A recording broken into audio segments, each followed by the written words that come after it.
কিছু কিছু ব্যাপার আছে যেগুলোতে রোজা ভাঙে না, সংশয় তৈরি হয়, কনফিউশন তৈরি হয় যে আসলে কি রোজাটা ভাঙলো কিনা। সেগুলো কি?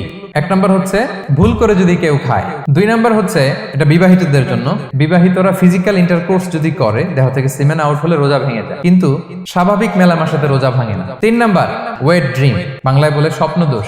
ঘুমের মধ্যে এমন কিছু দেখলেন ফলে আপনার সিমেন আউট হলো, আপনার রোজা ভাঙবে না, শুধু আপনি ঘুম থেকে উঠে ফরজ গোসলটা করে নিলেই হবে। চার নাম্বার হচ্ছে ব্লাড টেস্ট, ব্লাড টেস্ট করলে রোজা ভাঙে না। পাঁচ নাম্বার হচ্ছে অনিচ্ছাকৃত বমি। ছয় নাম্বারে নোজ ব্লিডিং, নাক দিয়ে রক্ত ঝরলে মানুষের রোজা ভাঙে না, আনলেস যদি অনেক বেশি অ্যামাউন্টের হয়, আপনি ক্লান্ত হয়ে পড়েন, তখন তো আপনি রোজা ভাঙতে পারেন। সাত নাম্বার রোজা রেখে দাঁত ফেলতে পারবো কিনা, দাঁত ফেললে যে রক্ত বেরোয় এতে রোজা ভাঙে না। আট নাম্বারটা হচ্ছে ইনজেকশন, রোজা রেখে ইনজেকশন দেওয়া যাবে কিনা। কিছু কিছু ইনজেকশন দেওয়া যাবে, কিছু কিছু দেওয়া যাবে না। কোনগুলো দেওয়া যাবে না?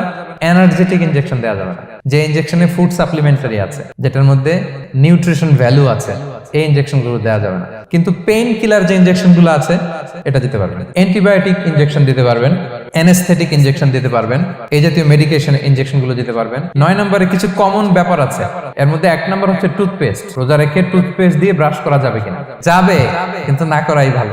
আই ড্রপ দেওয়া যাবে। এরপরে ডায়াবেটিক পেশেন্ট যারা আছে তারা ইনসুলিন দিতে পারবেন, এত রোজা ভাঙে।